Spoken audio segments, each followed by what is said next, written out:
Seven Deadly Innocent Frauds of Economic Policy by Warren Mosler. Inflation. Okay, so the risk of running a deficit that is too large is not insolvency. The government can't go broke. But excess aggregate demand, spending power, that can be inflationary. While this is something I've never seen in the US in my 60-year lifetime, it is theoretically possible. But then again, this can only happen if the government doesn't limit its spending by the prices it is willing to pay, and instead is willing to pay even higher prices even as its spending drives up those prices, as would probably the case. And now here's a good place to review what I first wrote back in 1992 for Soft Currency Economics, which came out in 1993. Inflation versus price increases. Bottom line, the currency itself is a public monopoly, which means the price level is necessarily a function of prices paid by the government when it spends and/or collateral demanded when it lends. The last part means that if the Fed simply lent without limit and without demanding collateral, we would all borrow like crazy and drive prices to the moon. Hence, bank assets need to be regulated because otherwise the FDIC-insured deposits bankers could and probably would borrow like crazy to pay themselves unlimited salaries at taxpayer expense. And that's pretty much what happened in the savings and loans crisis of the 1980s, which also helped drive the Reagan boom until it was discovered. Much like the subprime boom drove the Bush expansion until it was discovered, so now it goes without saying that bank assets and capital ratios need to be regulated. But let's return to the first part of the statement. The price level is a function of prices paid by government when it spends. What does this mean?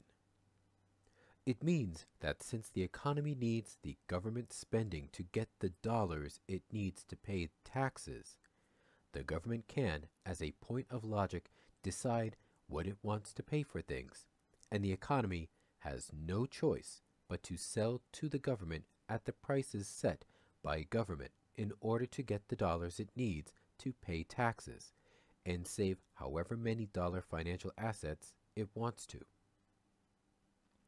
Let me give you an extreme example of how this works.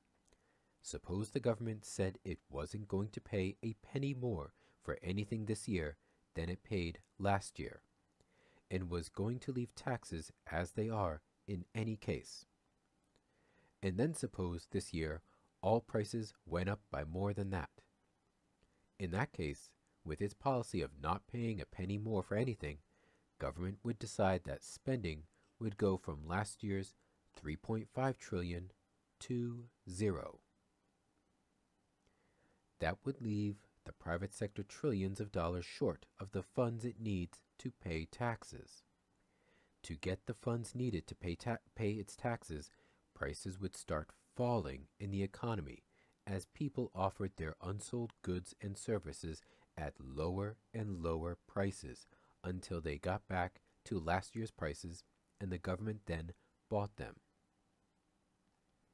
While that's a completely impractical way to keep prices going up, in a market economy, the government would only have to do that with one price, and let market forces adjust all other prices to reflect relative values.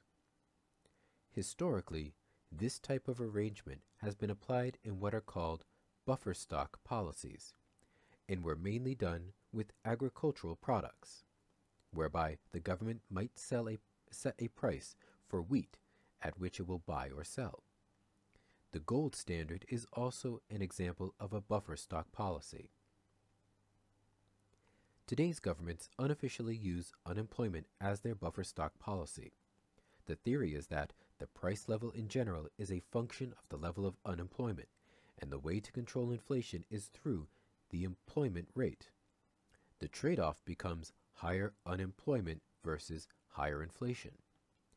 To say this policy is problematic is a gross understatement, but no one seems to have any alternative that's worthy of debate. All the problematic inflation I've seen has been caused by rising energy prices, which begins as a relative value story, but soon gets passed through to most everything and turns into an inflation story. The pass-through mechanism, the way I see it, comes from the government paying higher prices for what it buys, including indexing government wages to the CPI, Consumer Price Index, which is how we as a nation have chosen to define inflation. And every time the government pays more for the same thing, it is redefining its currency downward. It is like the parents with the kids who need to do chores to earn the coupons they need to pay the monthly tax to their parents. What is the value of those coupons? If the parents pay one coupon for an hour's worth of work and all the work is about equally difficult and equally unpleasant, then one coupon will be worth an hour's worth of child labor. And if the children were to exchange coupons with each other, that's how they would value them. Now suppose that the parents paid two coupons for an hour's worth of work. In that case, each coupon is only worth a half hour's worth of work. By paying twice as many coupons for the same amount of work, the parents cause the value of the coupons to drop in half. But what we have is a government that doesn't understand its own monetary operations. So, in America, these 7 deadly innocent frauds rule. Our leaders think they need to tax to get the dollars to spend, and what they don't tax, they have to borrow from the likes of China and stick our children with the tab. And they think they have to pay market prices. So from there, the policy becomes one of not letting the economy get too good, not letting unemployment get too low, or else we risk a sudden hyperinflation like the Weimar Republic in Germany 100 years ago or so. Sad, but true. So today, we sit with unemployment pushing 20% if you count people who can't find full-time work, maybe 1/3 of our productive capacity going idle, and with a bit of very modest GDP growth, barely enough to keep unemployment from going up. And no one in Washington thinks it's unreasonable for the Fed to be on guard over inflation and ready to hike rates to keep things from overheating. Not that rate hikes do that, but that's another story. And what is the mainstream theory about inflation? It's called expectations theory. For all but a few of us, inflation is caused entirely by rising inflation expectations. It works this way. When people think there is going to be inflation, they demand pay increases and rush out to buy things before the prices go up. And that's what causes inflation. What's called a falling output gap, which means falling unemployment for all practical purposes, is what causes inflation expectations to rise. And foreign monopolists hiking oil prices can make inflation expectations rise, as can people getting scared over budget deficits or getting scared by the Fed getting scared. So the job of the Fed regarding inflation control becomes managing inflation expectations. That's why with every Fed speech, there's a section about how they are working hard to control inflation and how important that is.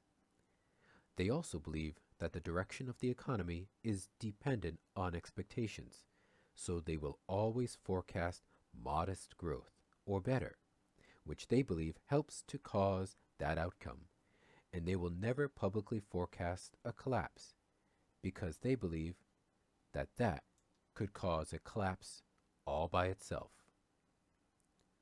So for me, our biggest inflation risk now, as in the 1970s, is energy prices. particularly gasoline. Inflation will come through the cost side, from a price-setting group of producers and not from market forces or excess demand. Strictly speaking, it's a relative value story and not an inflation story, at least initially, which then becomes an inflation story as the higher imported costs work their way through our price structure, with government doing more than its share of paying those higher prices and thereby redefining its currency downward in the process.